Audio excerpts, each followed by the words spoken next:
You're listening to the Patriot Nation Podcast.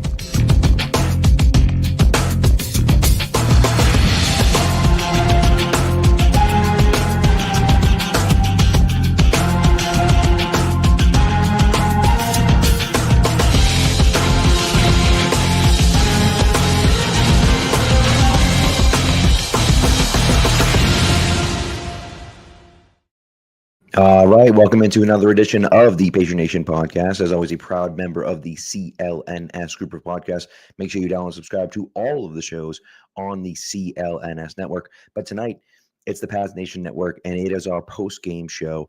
It is a solo show with you guy, Pat Lane here. Matt St. Jean not in the building, just, not feeling good today, under the weather. And so here I am doing it all by my lonesome.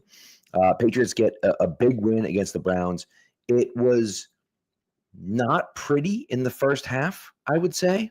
The Patriots really struggled, especially early on. They really struggled.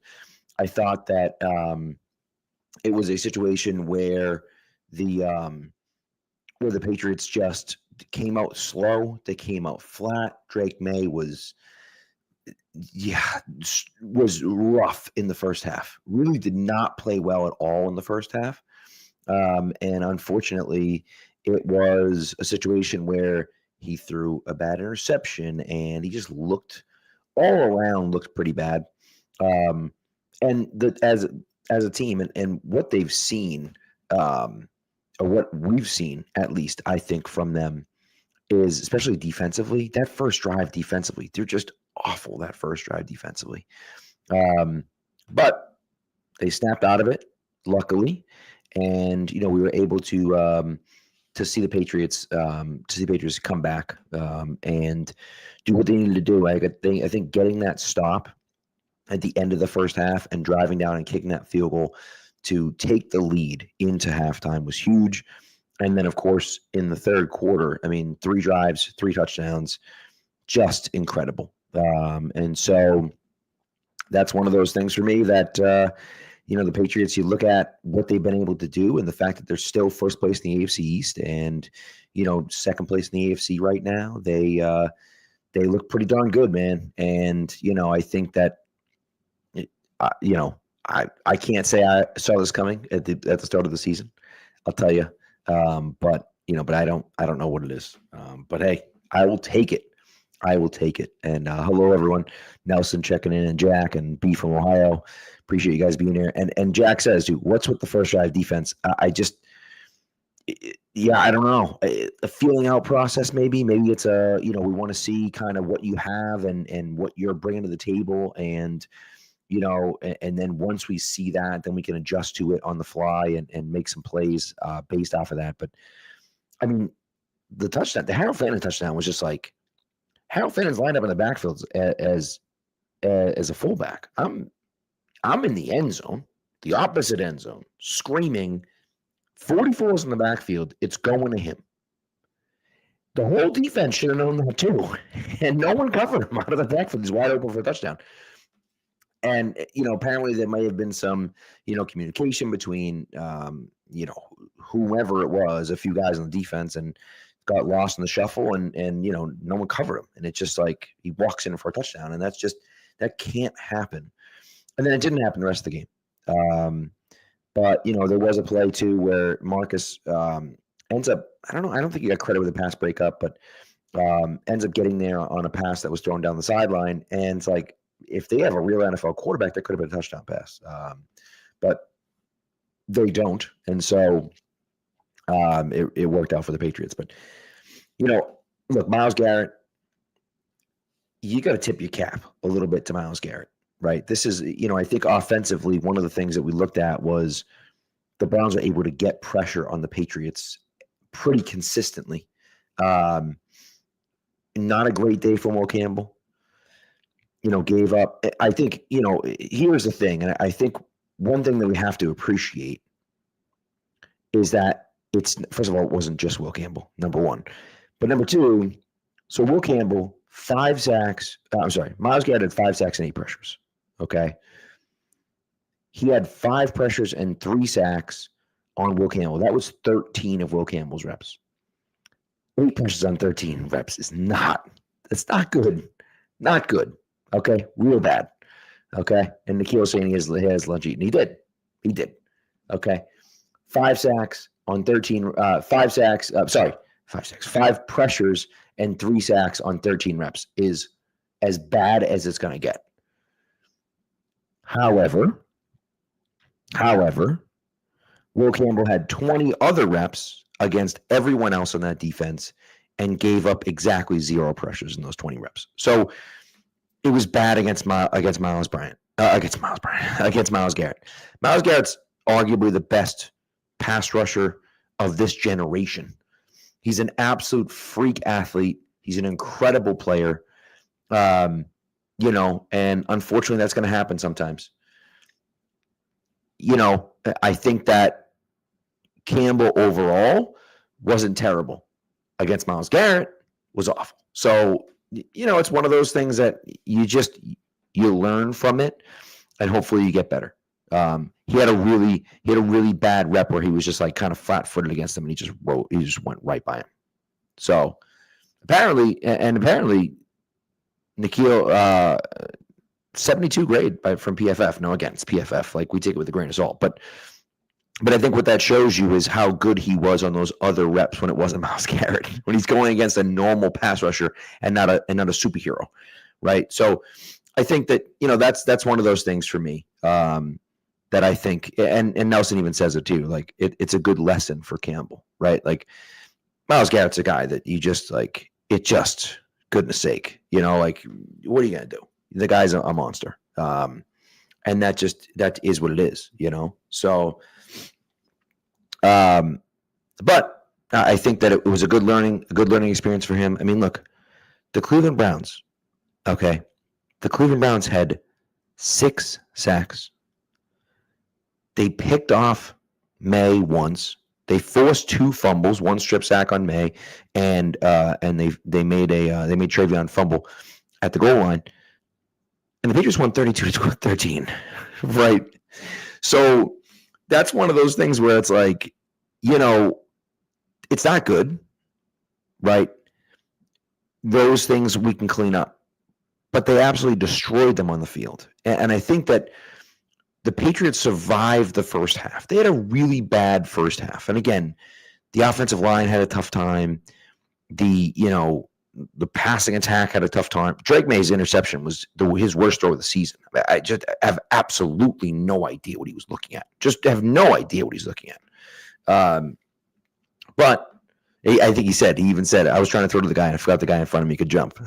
It was just great. But Carson Swetzer, by the way, who I think was a shoo-in for Defensive Rookie of the Year and apparently left the stadium in a walking boot, which stinks for Cleveland. Cleveland stinks anyways. But they got a really good young linebacker in Schlesinger, who I loved coming out of UCLA. And it looks like, unfortunately, that he's going to miss some time for them. But he's a great player. And so he played well today. And, of course, had that interception. And look, I think when you look back and you watch the play, you see kind of what's happening out there. I thought they came out very vanilla offensively. I thought they were just running the regular offense. And you're talking about the best defense in the league. You can't just run it up the middle against them, right? They came out 3rd and 1, and I don't know if it was I'm not sure. I don't know if it was in the first quarter. I'm not sure where it was, to be honest with you. But they had 3rd and 1, and they ran up the middle out of a shotgun. And it's just like that. It drives me crazy when they do stuff like that. And it's, they didn't do a lot of that in the second half. A lot of credit to McDaniels here. And I think that, TD says it here too, like Josh McDaniels figured it out, right? Figured it out and got Drake May moved out of the pocket and ran a few trick plays. By the way, that trick play, that throw back to May where he hit Mac Hollins, he had like 0.3 seconds to throw once he caught it. He caught that ball and threw it to Mac Hollins as that, I think, corner or safety was bearing down on him and made a good throw. And, it was one of those things where, for me at least, I was extremely impressed with May on that play. And May in the second half, I mean, he goes 8 for 8 in the second half. leads them on three straight scoring drives, and of course was helped out by 2 interceptions. But nevertheless, right, one of them obviously sets them up in great field position. One of them was deep down the field, an outrageous interception by Jalen Hawkins. I'm sorry, and but it's one of those things where you were able to establish the running game. They went outside, and then when you go from there, and I thought that the toss, and it said B from Ohio said it too. The Travion toss is legit. Like, the Henderson toss is solid. You get those guys out in space. You get some lead blockers in front of him. He's got the speed to make some guys miss just based on the angles. He's not a very shifty runner, but if you can get him out in space, he has a decent cutback, and he's got some blockers in front of him. I thought I was impressed with that. But Drake's poise, to me, the big story for me should be the poise of Drake May. He was awful in the first half. He was bad in the first half. Things weren't going his way, right? It would have been very easy for the Patriots to just kind of say, like, all right, we're going to do. No, Drake May, they stuck with it. He wasn't pressing. He wasn't upset. He wasn't trying to do too much. He just let the game come to him. And I thought that, that's when I was impressed with Drake May the most. He was under fire. He had guys all over him, and it just didn't matter. It just didn't make a difference. And he didn't, obviously he had one really, really bad play, obviously, right, with the interception. And, and he wasn't perfect, but he didn't have a ton of stupid plays. And so I was impressed from what I saw by him. Certainly in that second half. And again, 3 for 3 in the second half, right? You go down in the third quarter, I should say. You go down and you score 3 touchdowns on 3 straight drives in the third quarter, and that's then the game's over. Right? It's 30-6, and see you later, it's over.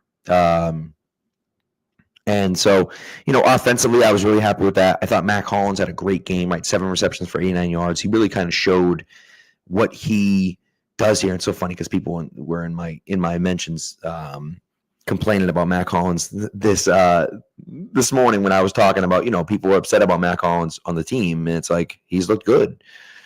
And they're like, oh, he stinks. And look at his yards per route run and all this garbage. And it's like, well, yeah, he goes out and has a good game. And again, he's not catching 7 balls for 89 yards every play, or every game, I should say. But he's a useful player when he's out there, and I thought he did a really nice job today. So, and then Diggs, of course. Well, Kayshon Boutte continues to be their deep threat.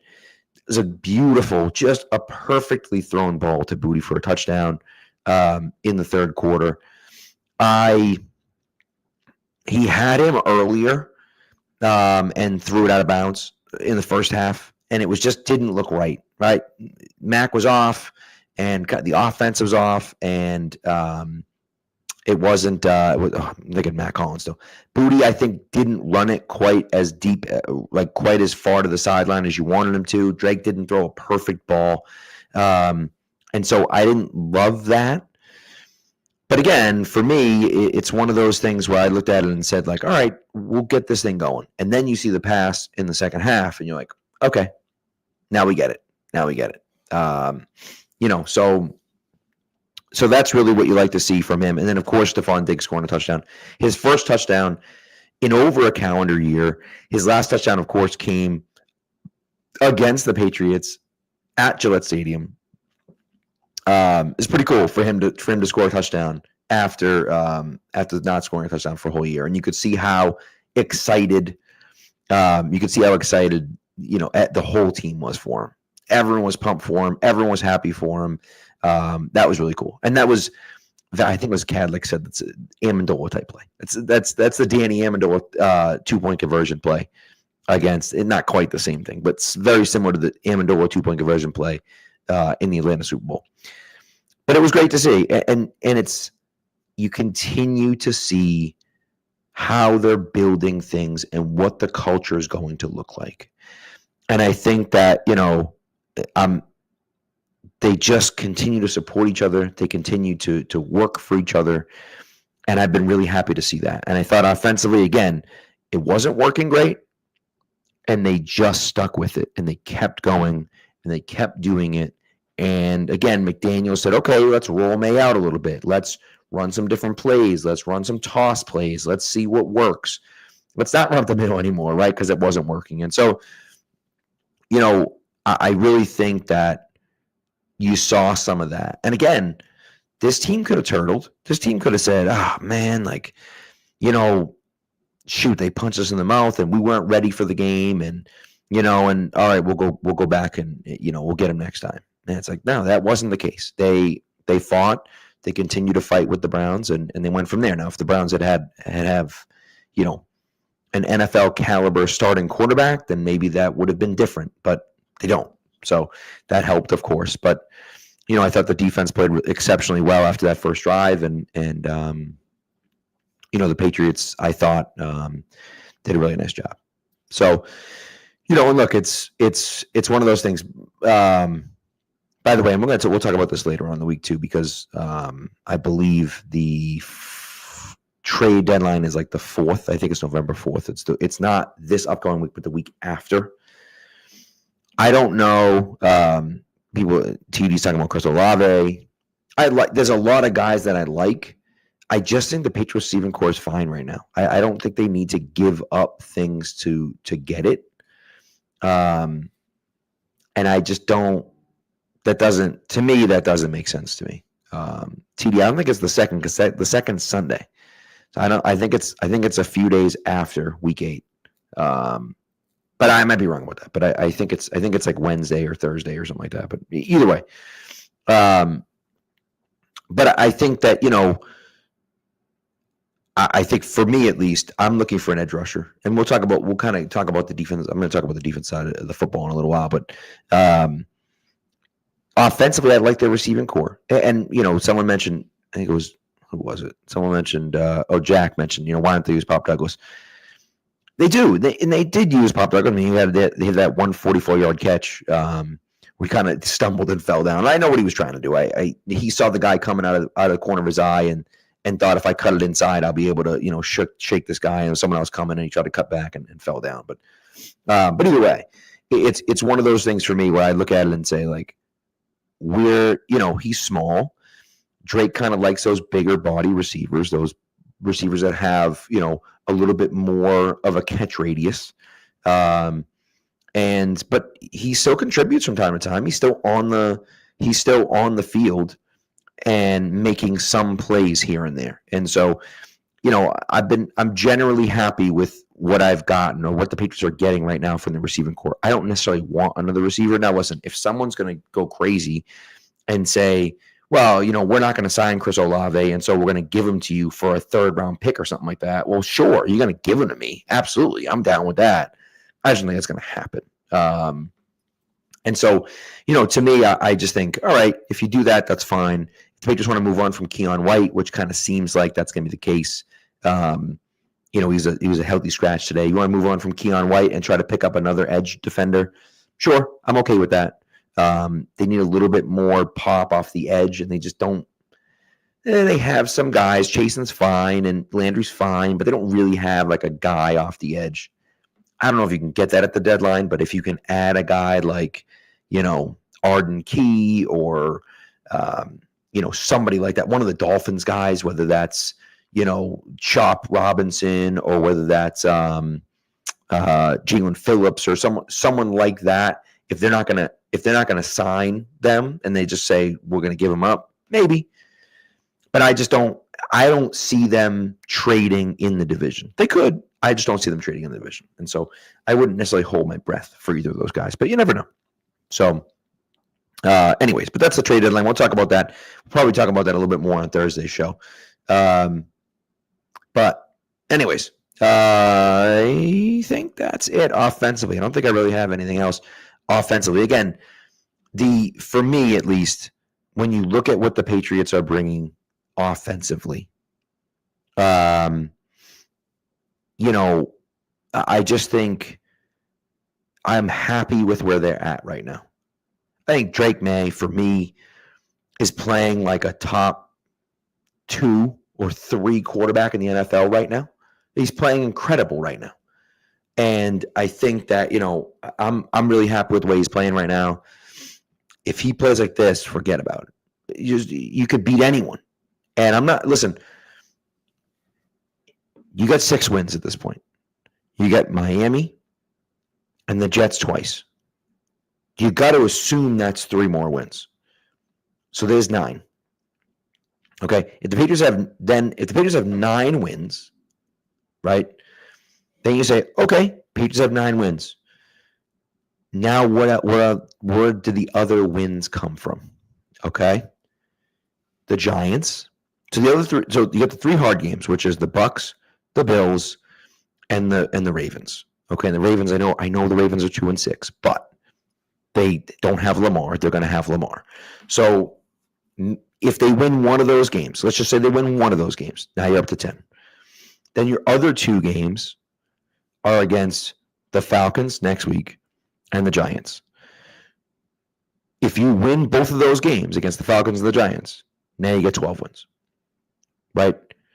If that's the case, you probably win the AFC East. Maybe you don't, but you probably win the AFC East. Certainly if that one wins against Buffalo, then obviously you win the AFC East. But even if it isn't, 12 wins should be enough for you to win the AFC East, I think, just where the Bills have sputtered a little bit. If you win the AFC East, you get a home playoff game. That's incredible, right? And if you get a home playoff game, now here's the thing. This is what I want. This is what I'm going to tell you. I don't care whether they win a playoff game. I don't care whether they go to Arrowhead and lose by 30, which, by the way, I don't think they would. But I don't care if they go to Arrowhead and get smoked. This team is in the first year of a rebuild, and they're playing exceptionally well. Drake May is not doing this as a rookie. He's doing this as a second-year quarterback when teams have film on him. Right, he's going out there and playing this way, and so I think I thought he was going to take a step back this year, maybe, and we'd see some growth, and I maybe not a step back, but I thought, we'll continue to see the growth process. The growth process has been incredible for him so far, and I think that I'm so happy with where they are as far as their development and where they're going. Now, again, does that mean that they're going to win the division and compete for a Super Bowl? I don't think so. But who knows? Look what happened in Washington last year, right? Detroit, they go into Detroit and beat Detroit in the playoffs, right? And it could happen. I'm not saying it's going to happen, but it could happen. And I just think, for me, the fact that they're giving themselves this opportunity, the fact that they've almost definitely turn themselves into a playoff team year 1 of this rebuild. I mean, I just think everyone's got to be looking at this saying, what a huge, massive success it's been so far for the Patriots. And again, can it continue? We don't know. I hope, but we don't know. So we'll see. All right, anyways, let's take a quick ad break, and then we'll talk about the defense, and then I'll get you guys out of here. So this ad break, of course, for Prize Picks. Prize Picks is the best place to turn your sports knowledge into real money. It's the #1 daily fantasy sports app out there on the market. Okay. It's also the only app that offers stacks, which means you can pick the same player up to 3 times in the same lineup. Again, you want to pick more on Drake May's passing yards and rushing yards and touchdowns?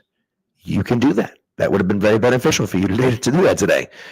You can also follow Prize Picks players directly on the app and copy their lineups in one click, whether it's a friend, a celebrity partner, or just someone whose picks you like. Hit the follow button and check out every lineup they create in the new feed tab on Prize Picks. My picks this week, man, I nailed it. I nailed the fact that Jerry Jeudy's going to have a bad game. Kayshon Boudreaux's numbers were crazy low from Prize Picks. And then what I should have done was taken Saquon going against his old team, and I took Christian McCaffrey instead, and San Fran laid an egg. And so, what are you going to do? Just the way it is sometimes. I was 2 for 2 last week and 0 for 1 this week, but that's okay. What you're going to do, though, download the app Prize Picks, put in the promo code CLNS. When you do that, you're going to get $50 in lineups after you play your first $5 lineup. That's code CLNS on Prize Picks, and you're going to get $50 in lineups after you play your first $5 lineup. Prize Picks. It's good to be right. Okay. So, also TD asks, have the Pats ever swept the division? Yeah, I would say so. A few times. Certainly in 2007 when they went undefeated, but definitely a few times. Defensively, okay? Defensively for the Patriots. That first drive was awful, pitiful. That's what they do. I don't get it, but that's what they do every week. They're just really bad defensively in the first drive, and they just figure it out the rest of the way. And they just completely stuff them. And you look at what the Patriots were able to do defensively. And I'll just give you some numbers just so we have it. Okay? 70-yard touchdown drive to start the game for the Browns. Okay, Patriots got the ball, went down to kick a field goal, and the Browns go on a 70-yard drive, score a touchdown. The Browns, their next 7 drives, 7, they had 58 total yards. Total yards on the next 7 drives. And by that time, it was 30-7 and the game was over, right? And they had a few garbage time drives or whatever. That doesn't matter. The point is that for the next 7 drives, they did absolutely nothing. Now, does Dillon Gabriel help that? Yeah, because Dillon Gabriel's terrible. He's awful. He's pitiful. I understand why the Browns traded Joe Flacco. I get it. You're a young team. You stink. Your wide receiving core stinks. Joe Flacco's super old and isn't going to do anything for you. I get it. I understand it, right? I actually understand why they did that. It helps Joe Flacco out because he gets to go play in Cincinnati, even though they flip and lost because my knockout pool knocked me out of my knockout pool because I picked Cincinnati this week. But nevertheless, I get why you trade Joe Flacco. But Dillon Gabriel is just pitiful. I just don't see how you can keep putting him out there. I don't see it. And so is Shedeur Sanders the answer? I don't know. I don't know the answer to that question. He may not be. Give me anyone. Give me anyone other than Dillon Gabriel. It is painful to watch him play quarterback. It's the first time I've really watched him play a full game, and it was awful. He was worse than I thought. That intentional grounding in the end zone and the being a safety is one of the worst plays I've ever seen. It just like he wasn't under any serious pressure, and he just throws it into the ground at the line of scrimmage in the flat. And there's no one within 15 yards. It was just like, what are you doing? I have absolutely no idea what was going to happen. And by the way, I think, and multiple people pointed this out, so it's not an original thought, nevertheless. But I still think it makes sense. How can you choose to onside kick on a free kick like that? It's a free kick. You're gonna just onside kick it on a free kick? I don't know. I don't like that. I don't like being able to do that. You made a dumb play. You took a safety. The other team gets the ball back. It's not a kickoff. Like I don't know. Fine, whatever. But I just think I think that shouldn't be allowed. Also, Dillon Gabriel worse than Bailey Zappi? Potentially. Probably. Most likely. I wanted so badly. All I wanted was Bailey Zappi to come in today. It's all I wanted was Bailey Zappi to come in today. Because Bailey Zappi is garbage. And I was right all along about Mac Jones being better than Bailey Zappi. I was right that the Patriots should have stuck with Mac Jones over Bailey Zappi. Listen, Mac Jones is not the guy. But Bailey Zappi stinks. And I think, that's been proven kind of over and over again. Mac Jones is not great. I'm not over here sitting here telling you that Mac Jones is great. I will say that before this week, who had the most passing yards per game in the NFL as a quarterback? That's right, Mr. Mac Jones. Now, Mac Jones, I believe, I think he had a rough game today. I actually don't even know. They only scored 15 points against a bad Houston team. 19 for 32, 193 yards. Not terrible, but it's. I wanted that to happen so bad. I wanted Bailey Zappi in there just just to really kind of look at it and say, "Oh my God, like this is great." But anyways, that was what I was hoping for. Defensively for the Patriots, a few people mentioned on here that interception by Jalen Hawkins was absolutely insane. It was insane. Not just the catch. The catch, it was unbelievable as it was, right? That one-handed twisting, turning, one-handed catch was unbelievable. But the other part of it was the fact that he made a crazy adjustment to the ball while it was in the air and really turned it into the receiver and made a catch like that. If that was a receiver making a catch like that, that would be on every highlight reel. But because it was a D-back, it's not on every highlight reel because it's an interception. And so, that was a lot of fun. It was a lot of fun to see that. Jalen Hawkins getting in the action after he missed last week. And then, the Robert Spillane interception was just hilarious. Like, just hilarious. And Joker was open. And he just threw the ball to Spillane. I have no idea what he was doing. But defensively, the Patriots, and look, they didn't really get after the quarterback. They only had one sack. I might have had Anthony Jennings had the sack, but really, they gave it to Anthony Jennings. But it was like 4 guys were in there on the sack. It was really kind of Milton Williams. I think it should have been half Milton Williams and half Anthony Jennings. But, what are you going to do? But defensively, I was really happy with their performance. Marcus Jones had another fantastic game again. Christian Gonzalez, a lockdown corner. Sorry, you're not testing him. He's fantastic. He's, top 3 corner in the league, and he ate 3. Okay? So, he's pretty awesome. So I was happy about that. So, Gonzo really good. Marcus Jones, I think Gonzo's an all-pro. I think Marcus Jones should be a Pro Bowl corner, just the way he's playing. Just a slot corner specifically, you could make a case that he's top 5 slot corner in the league. He's been awesome this year. So he's been awesome. But I love that. And where is he right here? Baseball over here says Borgos is a dog. He's been great. And I keep coming back to it, and I've mentioned it 100 times, and I'm going to keep mentioning it on here. That week 2 game in Miami, okay? That week 2 game in Miami, I think set the tone for exactly what Mike Vrabel's trying to build here. Borgos missed a field goal in the first game, missed 2 extra points in that Miami game. The Patriots are up 3 late in that game, and they send Borgos out there for a 52-yard field goal. And I'm just thinking, like, my God, man, like, what are we going to do? This is like, why are we attempting this field goal right now? This kid's been up and down, and he goes out there and hits it. And the Patriots, end up 6, end up winning the game. And then after the game, Vrabel gives a game ball to him and says, "We appreciate you sticking with us. We knew you had it in you. We believed in you, all this other stuff." Like, that's the type of stuff for me that is great. And that's exactly what he's trying to build here. And I just keep going back to that every time I see it. Borgos hasn't missed a kick since. And I think that makes a huge, huge, huge, huge difference.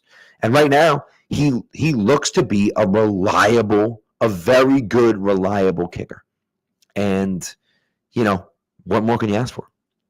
Also, B from Ohio makes case Marcus Jones lay in the wood, smack Fannin, and not only did he smack Fannin, he also knocked Quinshon Judkins out of the game. Judkins left with a shoulder injury after a hard Marcus Jones hit. So, Marcus is a small guy, man, but he packs a punch. He packs a punch when he brings it.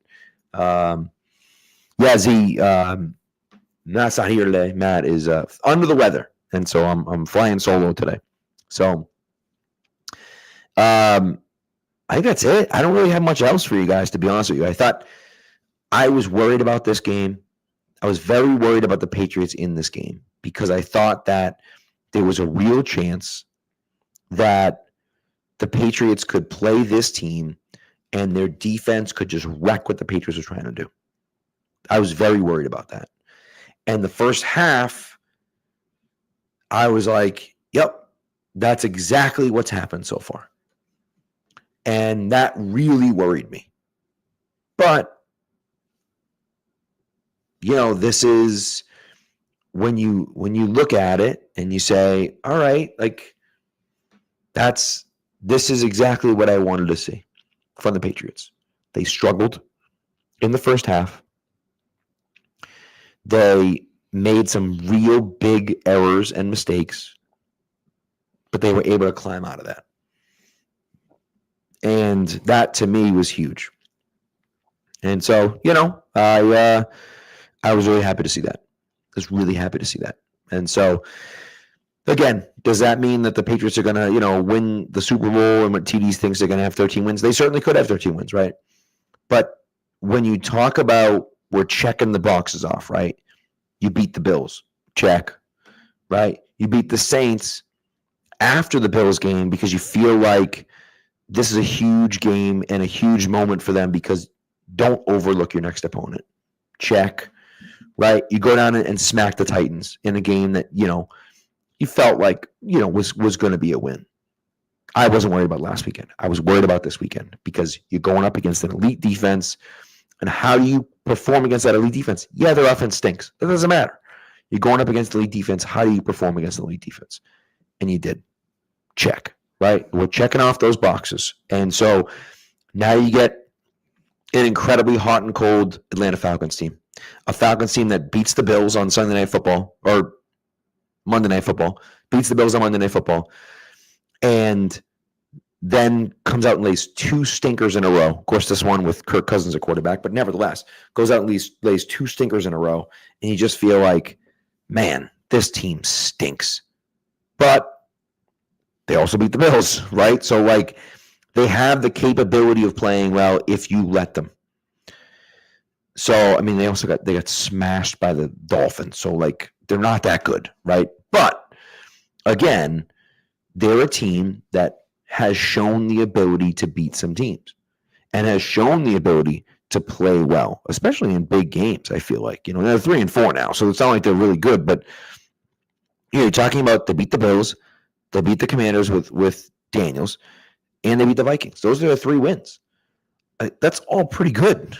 You know what I mean? Like, it's not those are all pretty good teams that they beat, and they lost to the Bucs by 3 points on opening night. So, but they also lost 30-0 to the Panthers and 34-10 to the Dolphins. So, like, you don't know what you're going to be getting from them. And so it's just one of those things for me where I look at it and say, the Falcons stink. They're not very good. However, you still need to go in and play well and do what you're doing. And so, and I think that's what you're going to get from the Patriots. I just feel like that's the way this team is built. I feel like that's the way this team is wired. Vrabel has them kind of playing at that level at this point right now. That they're not taking teams for advantage. They're not taking teams for granted, I'm sorry, when they take advantage of these bad teams, right? Then you run into Tampa, that's going to be tough. By the way, I will tell you that the Patriots, we're going to see some games get flexed here, right? I'm surprised that Buccaneers game hasn't gotten moved to 4:15 or 4:25. Maybe it will, maybe it won't. I'm not sure. They host the Bills on December 14th. That's a 1 o'clock game. There's no way that's going to stay a 1 o'clock game. I would imagine that's going to be a 4:25. I can't imagine that not being a 4:25. They play at the Ravens the next weekend. I would assume that's going to be a 4:25 as well. It's scheduled for 1 o'clock right now. So, like, the Patriots are becoming a team where people want to see them. They want to see what they're doing. Drake May right now is an MVP candidate, an actual MVP candidate, right? So, this is one of those, one of those spots where I feel like the Patriots can go on a little bit of a run here and get some of that notoriety, some of that national attention, and be some of these, national games of the week and whatnot. I'm actually surprised that CBS didn't flex the Patriots schedule to 4:25 this upcoming weekend. And then Brady's first time calling a Drake May game would be against Baker Mayfield and the Bucs. I thought that would have been kind of cool, but doesn't look like it's going to happen. I don't think they can flex it just a week out. I might be wrong about that, but I don't think they can flex it just a week out. But maybe if you're only going 1 to 4:25, maybe they can. I don't know. Maybe it's just maybe they have to give you Maybe if they give you 2 weeks, like if they're changing it from like a Sunday afternoon to a Sunday night, I'm not sure, but I think it's 14 days for anything. So, anyways, that's neither here nor there, I suppose. So, thanks for coming. I appreciate it. Also, B from Ohio. Just last note here: they can hang with anyone as long as they don't make dumb mistakes. I agree with that 100%. And yes, what's his name? Not Chip. I was going to say Chip Kelly. Brian Kelly was fired from LSU. We just went there and watched LSU. Assumption grad, a fellow Assumption grad, Brian Kelly. The best job in the world. If you can get it, the best job in the world is a fired football coach. Nothing better than that, man. $54 million is his buyout's going to be over $50 million. He's going to be getting paid $50 million to do nothing. I mean, what's better than that? So don't feel too bad for Brian Kelly. He's doing just fine with his $50 million. So anyways, I appreciate you guys tuning in. Matt will be back with us on Thursday night, and we'll be back talking about Patriots versus Falcons. Thanks for tuning in. Be good to each other, and go Pats.